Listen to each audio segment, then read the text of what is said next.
बस्कुलाज का है वो ये functions of the heart valve. तो ये बहुत ही सिंपल और शॉर्ट टॉपिक है, इसलिए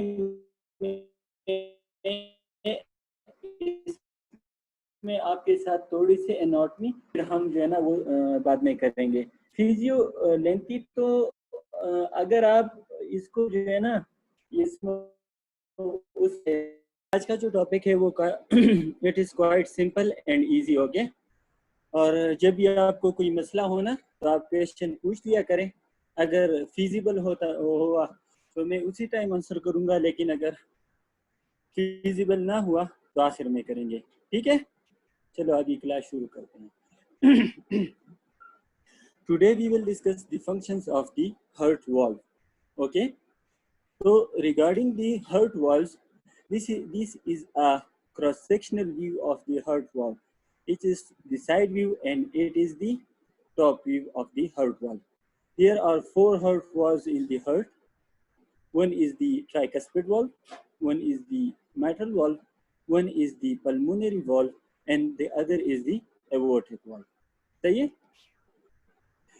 The walls of the heart occur in the walls of the heart occurs in 2 pairs, okay. One pair is between the atrium and the ventricle. These walls are called the atrioventricular valve, and these blood bring the blood to the ventricle, that is from the atrium to the ventricle.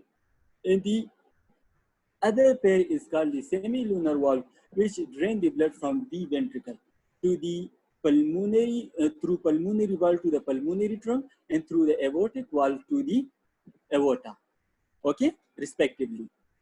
These valves are composed of the connective tissue and the endocardium. As you know, the endocardium is the inner layer of the heart.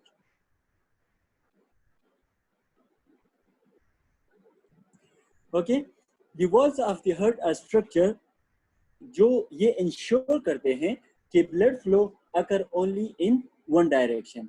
That is, these walls prevent the regurgitation or backflow of the heart, backflow of the blood.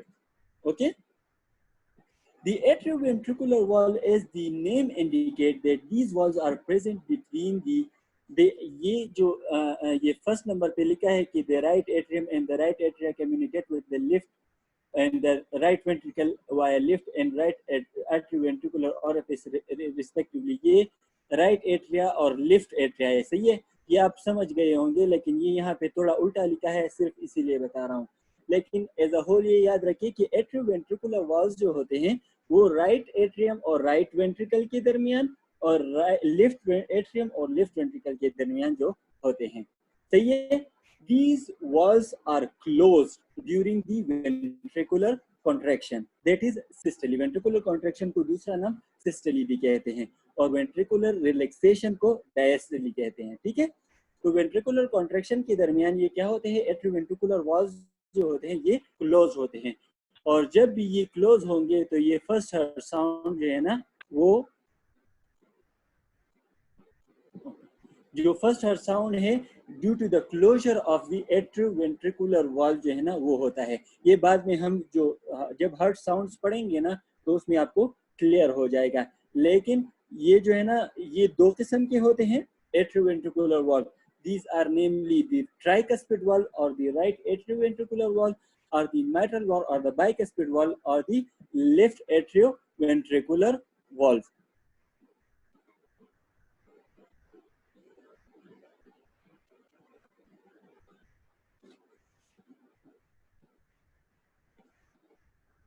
Okay.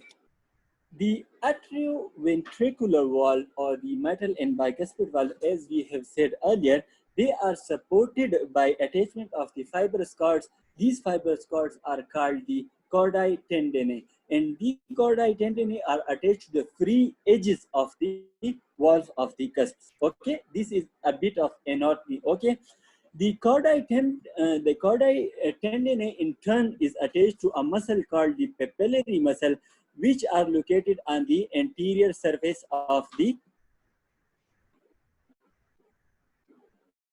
Yes, the mitral and bicuspid valve are same. Okay, the एक ही चीज के दो नाम है, ठीक है, the mitral, और क्योंकि इसमें 2 कस्प होते हैं इस वजह इसको बाइकस्पेड वाल्व कहते हैं, ठीक है, और माइट्रल वाल्व तो इसका नाम है, ठीक है।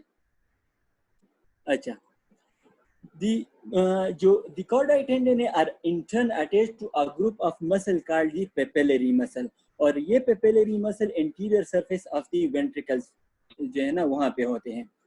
पेपेलरी मसल के बारे में एक बात याद रखें, that the contraction of the papillary muscle does not cause the closure of the valves, okay, ये बात याद रखें कि the contraction of the papillary muscle does not cause the valves to close, बल्कि ये करता है कि its contraction prevent the prolapse or bulging of the valve into the atrium when the ventricle get contracts, okay, जब ventricle systole होती है ना तो प्रेशर ज्यादा होगा, इस वॉल पे प्रेशर आएगा और वो उसको पुश करेंगी बैक कि ये एट्रियम की तरफ पुश हो जाए, लेकिन ये पेपिलरी मसल कॉन्ट्रैक्ट हो जाती हैं और वो उस प्रोलैप्स को जो है ना उसको मना करती हैं, सही है। अच्छा, also called lift atrioventricular valve, तो ये एक दफा दोबारा रिपीट कर देता हूं कि ये जो पेपिलरी मसल्स होते हैं ये अटैच होते हैं कार्डाई टेंटेने के साथ, सही है, और जब भी आपके पास पेपिलरी मसल कॉन्ट्रैक्ट होते हैं, पेपिलरी मसल प्रेजेंट कहाँ होते हैं, anterior surface of the ventricle में, सही है, जब during the ventricular systole ventricles contract हो जाते हैं तो ये पेपिलरी मसल भी कॉन्ट्रैक्ट हो जाते हैं, सही है। तो ये पेपिलरी मसल जो है ना ये एक काम करते हैं, ये जो एट्रियोवेंट्रिकुलर वाल्व होता है ना इसको बल्जिंग या प्रोलैप्स टू द एट्रियम जो है ना उससे मना करते हैं, सही है, ये वाल्व को क्लोज नहीं करते बल्कि उस प्रोलैप्स को रोकते हैं कि ये जो एट्रियोवेंट्रिकुलर वाल्व है ये एट्रियम में प्रोलैप्स ना हो जाए, सही है। अभी क्लियर हो गया? अगर अभी भी क्लियर ना हो तो पेपिलरी मसल, मैंने कहा कि द माइट्रल वाल्व जो होता है, पेपिलरी मसल एक दफा दोबारा बता देता हूं कि ये जो माइट्रल और ट्राइकस्पिड वाल्व होते हैं ये सपोर्टेड होते हैं एक फाइबरस कॉर्ड के जरिए, उसे कहते हैं कॉर्डाई टेंडेने, और इस कॉर्डाई टेंडेने के साथ एक ग्रुप ऑफ मसल्स अटैच होता है उसे कहते हैं पेपिलरी मसल, और ये पेपिलरी मसल कहाँ पे होते हैं, interior surface of the ventricles में, सही है, वेंट्रिकल की जो चेंबर्स होते हैं वहां पे होते हैं, ठीक है, और इस मसल का काम ये है कि जब ये कॉन्ट्रैक्ट हो तो ये prolapse of the valve into the atria जो है ना उसको मना करते हैं ड्यूरिंग वेंट्रिकुलर कॉन्ट्रैक्शन। अभी समझ आ गया? और वेंट्रिकुलर सिस्टली और वेंट्रिकुलर कॉन्ट्रैक्शन एक ही वर्ड है, ठीक है। पेपिलरी मसल के बारे में क्लियर हो गया? ओके, गुड, सही है। अच्छा, अभी राइट एट्रियोवेंट्रिकुलर वाल्व को दूसरा नाम जो है ना वो कहते हैं, ओके, उसको दूसरा नाम कहते हैं tricuspid valve, okay, as the name indicate tricuspid, okay, now there are 3 cusps, namely the anterior, the posterior and the septal, okay, and these 3 cusps are located against the respective walls of the ventricle, that is the anterior cusp will be located on the anterior wall, the posterior on the posterior wall of the ventricle, and the septal cusp on the septal wall of the ventricle, okay. It is as you know that it is located between the right atrium and the right ventricle, okay, and it is consist of 3 cusps, and the base of each cusp is anchored to a fibrous ring that surrounds the orifice. ये याद रखें कि atrium और ventricle के दरमियान एक सुराख है, उसे कहते हैं एट्रियोवेंट्रिकुलर ओरिफिस, उसके बेस जो है ना उसके बेस पे एक रिंग होता है, उस फाइबरस रिंग के साथ ये कस्प अटैच होते हैं, इसका बेस जो है ना उसके साथ अटैच होता है, सही है। और जो ट्राइकस्पिड वाल्व होता है it can admit the tip of 3 finger, ये इसका साइज बता रहा है कि अगर आप अपनी 3 उंगलियां इसमें डालें ना तो इसकी टिप जो है ना इसमें जाती है, ठीक है, तो the tricuspid valve can admit the tips of 3 finger, okay. The left ventricular wall, also known as the third, in the ventricle, ये याद रखें कि it is present between the atrium and the ventricle, but the fibrous ring जो हमने कहा वो fibrous ring जो है ना वो वेंट्रिकल के साथ अटैच होता है, और फिर जो इसका बेस जो होता है वो बेस, ये आप ये कह रहे हैं कि इस फाइब्रस रिंग का फंक्शन, तो ये इस बेस के लिए अटैचमेंट प्रोवाइड करता है, ये कस्प की बेस के लिए अटैचमेंट प्रोवाइड करता है, ये कस्प उसके साथ अटैच होता है। सही है, अगर फिर भी कोई मसला हो तो आखिर में पूछ लीजिएगा। सही है, सिर्फ यही बात। Okay good. The okay, the left atrioventricular wall is located between the left atrium and the left ventricle, और इसी वजह और उस और मैंने कहा orifice और ये वाल्व में थोड़ा फर्क है। द एट्रियम और वेंट्रिकल के दरमियान जो सुराख है उसे orifice कहते हैं, और उस सुराख को जिसने कवर किया होता है उसको वाल्व कहते हैं। सही है, तो लेफ्ट एट्रियोवेंट्रिकुलर ऑरिफिस को किसने कवर किया होता है? लेफ्ट एट्रियोवेंट्रिकुलर वाल्व ने। ओके, और इसे बाइकस्पिड वाल्व इसलिए कहते हैं कि इसके टू कस्प होते हैं, anterior and the posterior one. Like is the tricuspid valve the base of the each cusp, जैसे हमने कहा कि उस फाइब्रस रिंग के साथ इसका बेस जो है ना वो अटैच होता है। एज द नेव इज, आप ये याद रखिए कि इस टू कस्प में जो लार्जर या एंटीरियर या एवोर्टिक कस्प भी उसे कहते हैं वो लार्जर होता है, और पोस्टीरियर कस्प जो होता है वो स्मॉलर होता है। और जो माइट्रल वॉल होता है आपके साथ कैन एडमिट, जैसे हमने कहा कि tricuspid wall can admit the tips of 3 fingers, उसी तरह द माइट्रल और bicuspid valve can admit the tips of the 2 fingers. Okay, अच्छा, बहुत अच्छी तरह से क्लियर करवा दिया सर ये ऑरिफिस का कॉन्सेप्ट। Okay good. ये जो स्लाइड है ये आपकी एमसीक्यू पॉइंट ऑफ व्यू से बहुत इंपॉर्टेंट है, इसे याद रखिएगा। ठीक है, जो ये फाइबरस रिंग जो है, जैसे जो मैंने कहा फाइबरस रिंग, और जो ये बेजल 1/3 ऑफ द कस्प है, जो कस्प इसके साथ अटैच होते हैं उसके बेजल 1/3 पार्ट, उसको कौन प्रोवाइड करता है? ब्लड वेसल को, उसको ब्लड वेसल उनको न्यूट्रिशन जो है ना वो प्रोवाइड करता है। जबकि डिस्टल 2/3 ऑफ द कस्प जो है ना उसको जो चेंबर ऑफ द हार्ट में जो ब्लड होता है ना उससे वो डायरेक्टली न्यूट्रिशन लेता है। ये एमसीक्यू पॉइंट ऑफ व्यू से बहुत इंपॉर्टेंट है, ये याद रखिएगा। ठीक है, the cusp of the mitral valve are smaller and thicker than those of the tricuspid valve। ये जो है ना इसमें आप अपनी जो है ना कॉमन सेंस से बात ले कि लेफ्ट साइड पे प्रेशर ज्यादा होता है कि राइट साइड पे प्रेशर ज्यादा होता है? हार्ट पे लेफ्ट साइड पे ज्यादा होता है, तो लेफ्ट साइड पे ज्यादा होता है तो उस वजह से वहां पे कस्प जो है ना थिकर होते हैं, जबकि राइट साइड पे जो प्रेशर होता है वो कम होता है, तो इसलिए वहां पे जो है ना वो थिनर होते हैं। सही है, ट्राइकस्पिड वाल्व के जो कस्प होते हैं।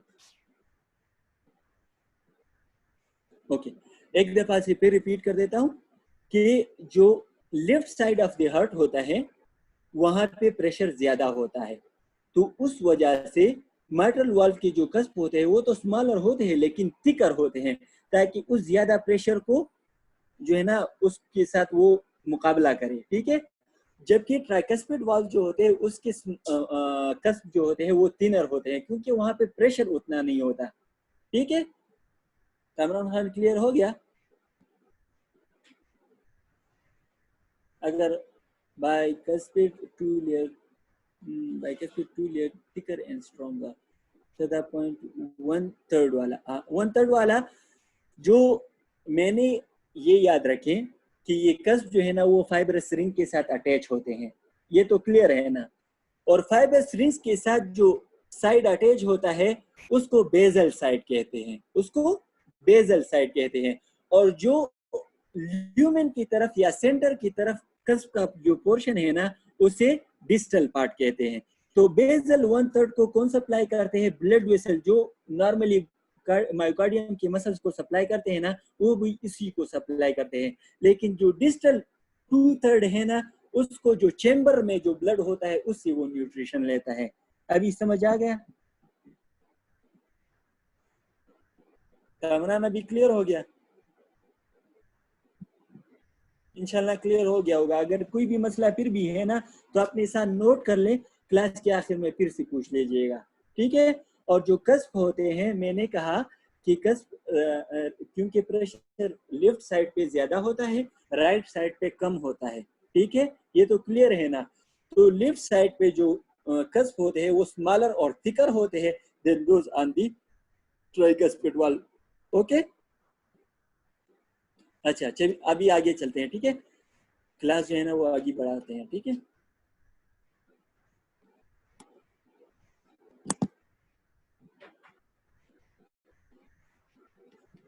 अच्छा, now the semi-lunar valves. Semi-lunar valves are 2 in number. यहाँ पे ये उल्टा लिखा है, ठीक है। The left and right ventricle pump out blood via pulmonary, ये आपको क्लियर भी हो गया होगा, लेकिन ये उल्टा लिखा है। राइट जो है ना वो पल्मोनरी और लेफ्ट जो है ना वो एवोर्टिक ऑरिफिस के थ्रू जो है ना ब्लड को वेंट्रिकल से बाहर निकालता है, ठीक है। और each of these orifices are guarded by 3 semilunar cusps, okay, और semilunar होते हैं, इसी वजह से इसको semilunar valves कहते हैं, ठीक है। और ये दोनों स्ट्रक्चरली और फंक्शनली तकरीबन एक जैसे होते हैं, सही है। और ये याद रखें कि जो हमने वो फाइब्रस रिंग कहा था कि एट्रियोवेंट्रिकुलर वॉल में फाइब्रस रिंग होता है, यहाँ पे वो फाइब्रस रिंग नहीं होता, ठीक है। जबकि ये कस्प जो होते हैं are open and stretch during the ventricular system, ये आपको क्लियर होगा क्योंकि जब आर्टरी कॉन्ट्रैक्ट वेंट्रिकल कॉन्ट्रैक्ट होता है तो ब्लड जो है ना वेंट्रिकल से बाहर निकलेगा ना। तो during contraction they are open and close during ventricular diastole to prevent the regurge और back flow of the blood into the ventricle, सही है। The pulmonary valve is located between the right ventricle and the pulmonary trunk, okay, and the valve is consists of 3 cusps. उसके नाम है left, right and anterior. ये याद रखें कि इनको जो नाम दिया गया है ना, ये ड्यूरिंग फीटस जो इनकी पोजीशंस होती है ना उस टाइम पे दिया गया है, ठीक है। क्योंकि जब आप एम्ब्रियोलॉजी ऑफ द हार्ट पढ़ेंगे ना तो ये हार्ट अंडरगोज रोटेशन, ये रोटेट करता है, तो फिर इनकी पोजीशन वही नहीं होती कि लेफ्ट साइड पे होगा, राइट साइड पे होगा।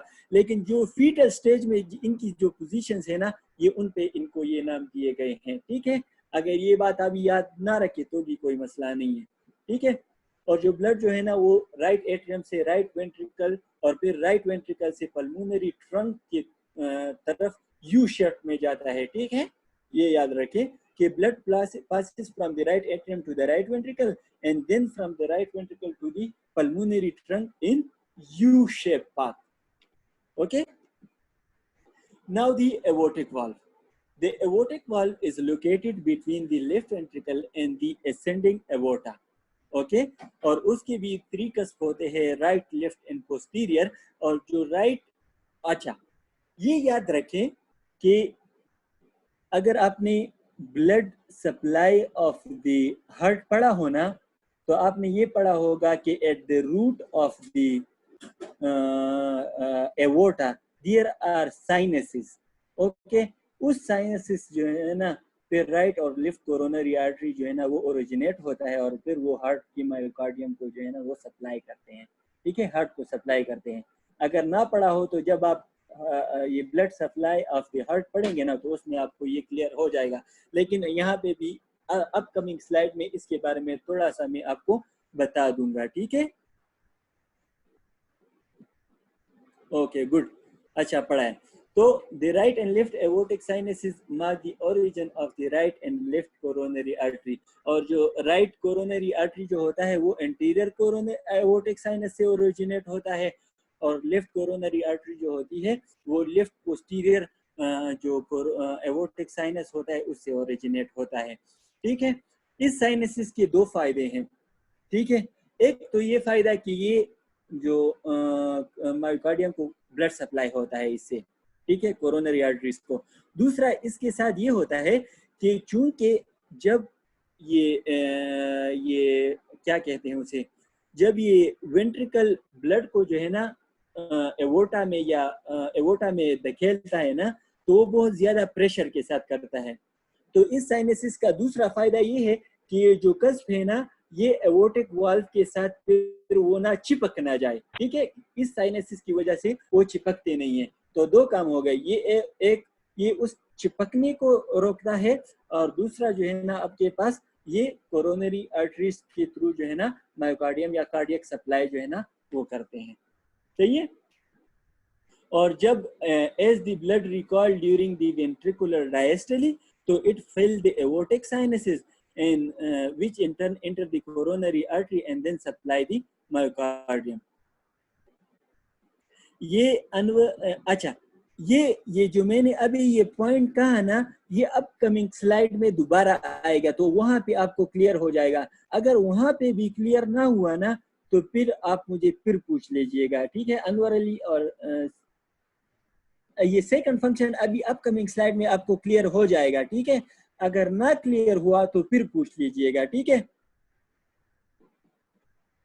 ओके, अपकमिंग स्लाइड में ये क्लियर हो जाएगा।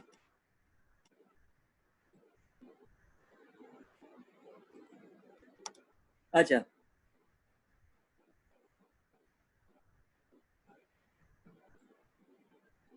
यहाँ पे ये पॉइंट टू बी नोटेड, ये मैंने कहा ये अपकमिंग स्लाइड में, ये जो क्वेश्चन आप लोगों ने पूछा था ना कि रिपीट कर दें, वो इसमें क्लियर हो जाएगा, ठीक है, इस स्लाइड में, ठीक है। अगर फिर भी क्लियर ना हुआ तो फिर पूछ लीजिए ना, ठीक है। दी हमने कहा था कि कॉर्डाई टेंडन और पेपिलरी मसल एट्रोवेंट्रिकुलर वाल्व के साथ रिलेटेड है ना, तो ये सेमिलूनर वाल्व्स में ये नहीं होते।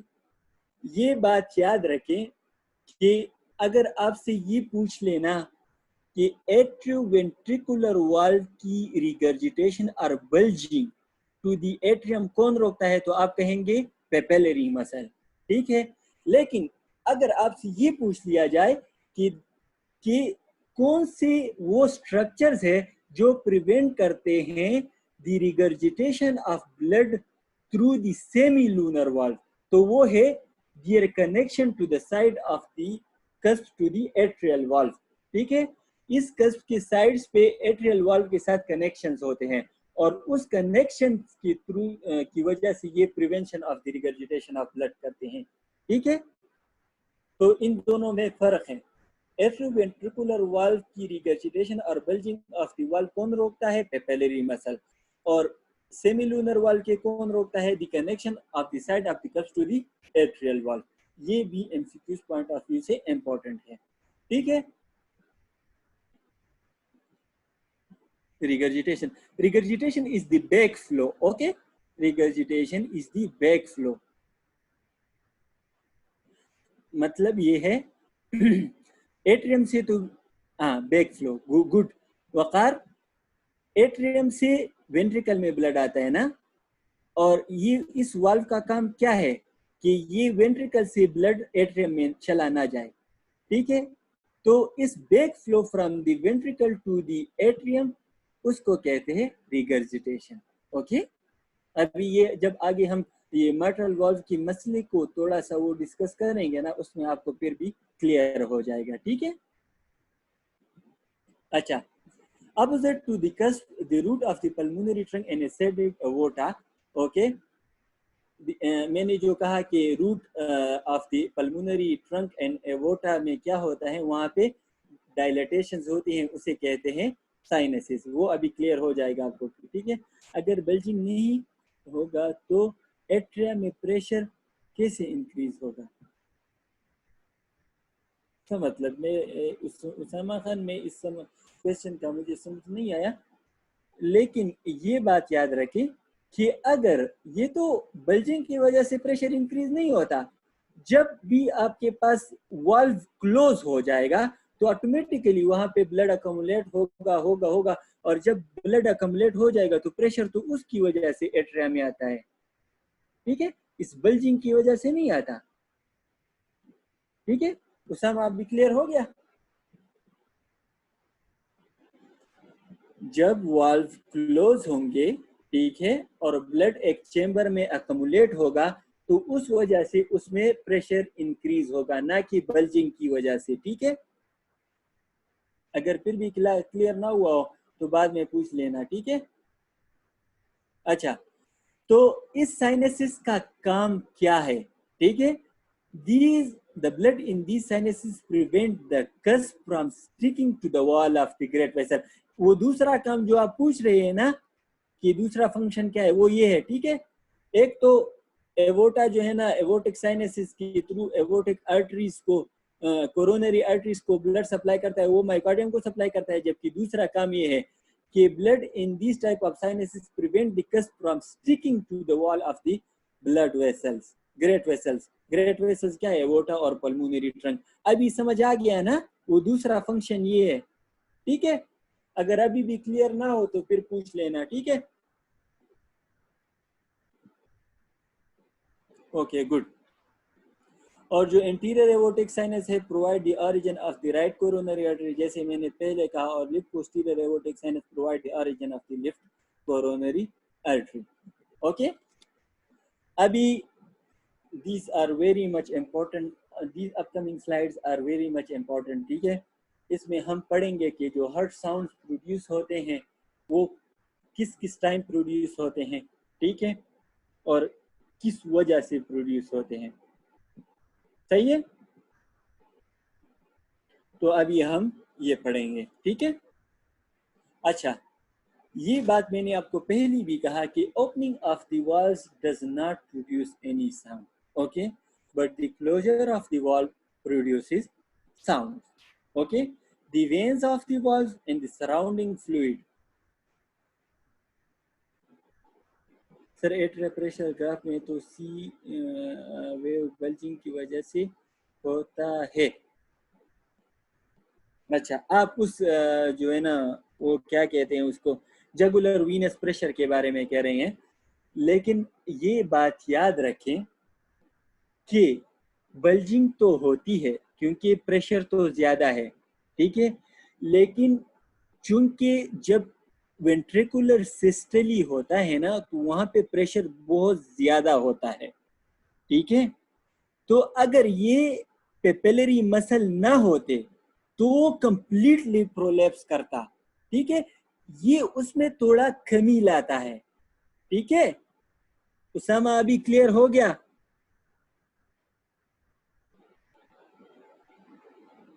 या आप जगुलर वीनस प्रेशर कर्व के बारे में कह रहे हैं? ये जो, हाँ, गुड। तो कुछ ना कुछ बल्जिंग तो होती है, गुड, कुछ ना कुछ बल्जिंग तो होती है। लेकिन अगर ये पेपिलरी मसल कॉन्ट्रैक्ट ना होता और ये उसे पुल नहीं करते, ये तो ये कंप्लीटली, चूंकि हमने कहा कि प्रेशर बहुत ज्यादा, ये कंप्लीटली जो है ना वो प्रोलैप्स होता। ये अभी हम करेंगे उसामा। अभी जब हम एक्यूट कार्डियक फेलियर में कहेंगे ना तो उसमें आपको ये पेपिलरी मसल का फंक्शन जो है ना वो समझ में आ जाएगा, ठीक है? कि अगर पेपिलरी मसल ना हो तो फिर क्या होगा, ठीक है? अच्छा, तो वेन्स ऑफ द वॉल जो है ना, ये जो वॉल्स के दरमियान जो लकीरें होती हैं उसे वेन्स कहते हैं, ठीक है? मतलब ये कस्प एक दूसरे के साथ जहाँ पे मिल जाते हैं ना उस जगह को वेन्स कहते हैं, ठीक है? तो जो the veins of the valve and the surrounding fluid vibrate under the influence of sudden changes in pressure. जैसे हमने कहा कि जब भी आप मायोकार्डियम में प्रेशर चेंजेस, जब भी एक चैम्बर से दूसरी चैम्बर में ब्लड जाता है तो वहाँ पे प्रेशर चेंजेस होती हैं ना, तो वहाँ पे ये साउंड जो है ना ये प्रोड्यूस होंगे, ठीक है? और इसको जो है ना अभी आप अपकमिंग स्लाइड में जान जाएंगे कि ये क्या है। वेन्स, वेन्स, ये कस्प जो है ना, कस्प, अगर थोड़ा सा सब्र करें ना, लास्ट में मैं आपको दिखा दूंगा। ये कस्प एक दूसरे के दरमियान, ये तीन कस्प जो है ना एक दूसरे के साथ जहाँ पे मिल गए होते हैं ना उस जगह को वेन्स कहते हैं, ठीक है? वेन्स ऑफ द वॉल्व उसे कहते हैं। अभी समझ आ गया?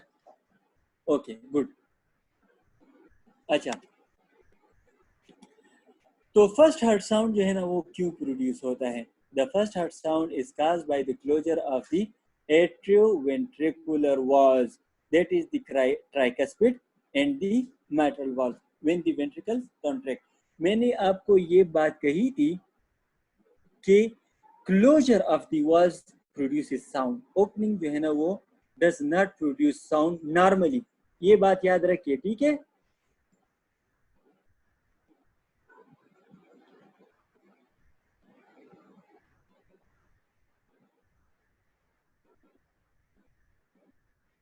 इज़ाउद्दीन का क्वेश्चन जो है ना ये मुझे समझ नहीं आया। साउंड ऑफ ब्लड फ्लो और मसल इटसेल्फ, ये क्लोजर साउंड जो प्रोड्यूस होते हैं ना, जो हमने कहा था कि नॉर्मली आपने कहा होगा अगर कार्डियोलॉजी की आपने वो कहीं पे एग्जामिनेशन देखी हो ना, कार्डियोलॉजी की एग्जामिनेशन अगर आपने देखी हो ना, तो उसमें डिफरेंट साउंड्स प्रोड्यूस होते हैं, उसे कहते हैं S1 S2। ठीक है, ये नॉर्मल साउंड है। S1 और S2 जो है ना ये नॉर्मल साउंड है, जबकि S3 और S4 जो है ना ये एब नॉर्मल हार्ट साउंड है। ठीक है, ये अभी हम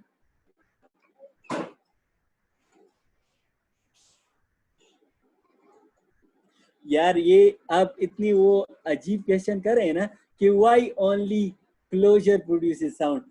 मैं आपको ये बता दूं कि जब आप दरवाजा खोलते हैं ना वो जो है ना वो आवाज करता है, या जब आप जोर से दरवाजा बंद करते हैं वो दरवाजा आवाज करता है।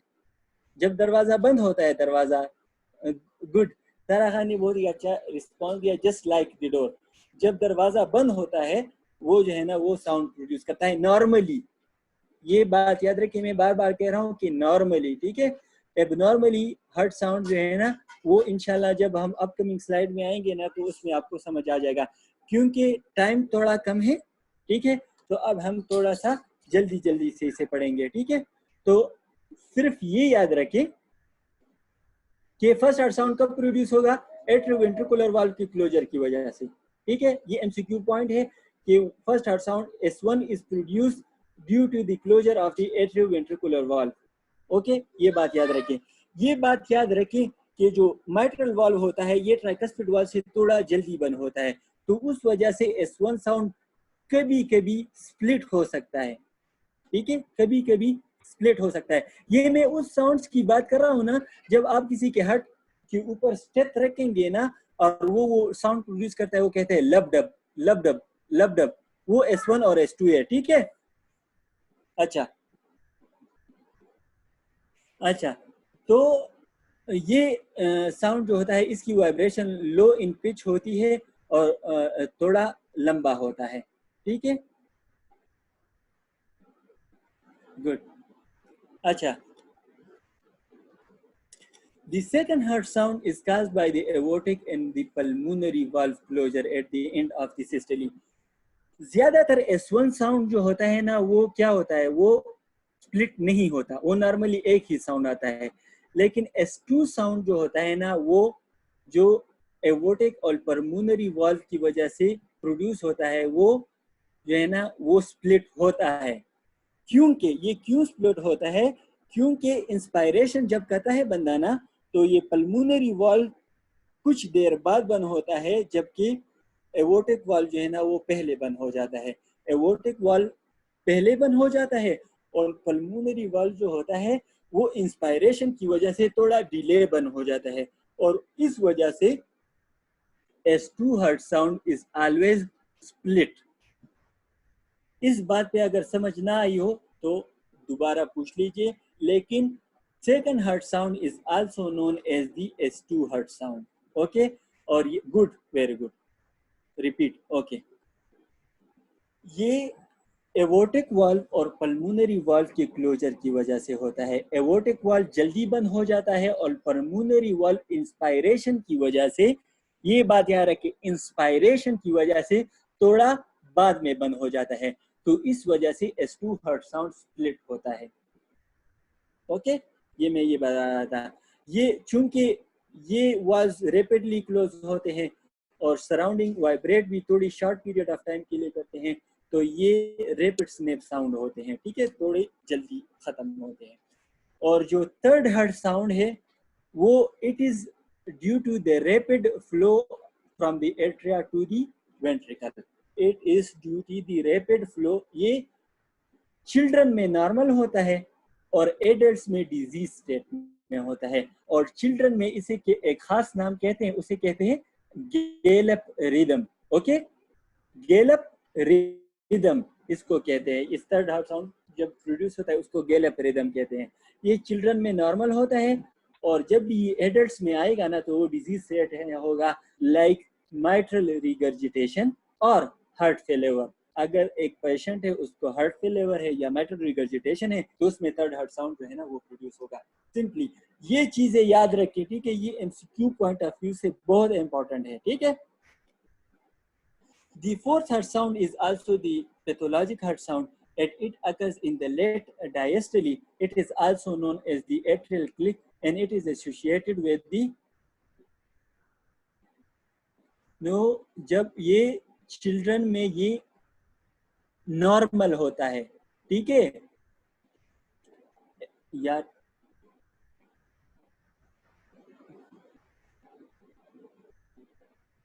उसे गैलप रिदम कहते हैं, ठीक है, और ये नॉर्मल होता है। अगर ये आप ये क्वेश्चन पूछ रहे हैं कि संग नॉर्मल, यार ये तो अल्लाह जानता है कि कैसे नॉर्मल होता है, ठीक है। कभी कभी ये क्वेश्चन जो है ना ये थोड़ी सी I don't know may I won't get it, लेकिन ये बात याद रखें कि जब कोई बच्चा होता है ना, अगर एक बच्चा हो, ठीक है, उसकी फिजियोलॉजी डिफरेंट होगी एक एडल्ट से, ठीक है। ये तो आपको पता है ना कि बच्चों की फिजियोलॉजी थोड़ी बहुत डिफरेंट होगी एडल्ट से, और उस वजह से जो है ना, ये बात याद रखें कि जो मैंने कहा कि ये चिल्ड्रन में उसी वजह से जो है ना थर्ड हार्ट साउंड जो है ना वो नॉर्मल होता है, ठीक है, और उसे गैलप रिदम कहते हैं। सिर्फ इतना याद रखिए, ठीक है। नु दक वेम कना लेके तासु पखपल